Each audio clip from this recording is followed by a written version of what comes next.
அந்த பணம் வந்ததுல இருந்து என்னையும் ரத்னாவையும் அம்மா நடத்துற விதமே சரியில்லை. ஐயோ அண்ணன், ஊர் உலகத்துல யாரும் பண்ணாததையா நாங்க பண்ணிட்டோம்?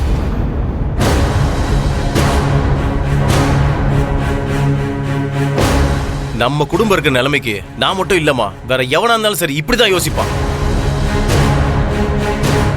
அததான் நானும் சொல்றேன்.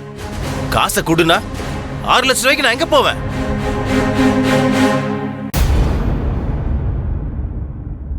அப்ப அந்த 6 லட்சத்தை நான் கொடுத்தா கொண்டு போய் கொடுத்துடுறியா?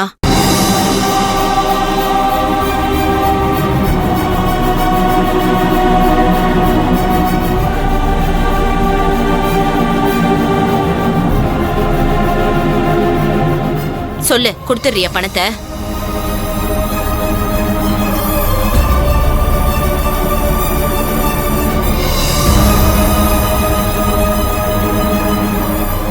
இந்த கேள்விக்கான பதில உன்கிட்ட நான் காசு கொடுத்துட்டு பேசிக்கிறேன்.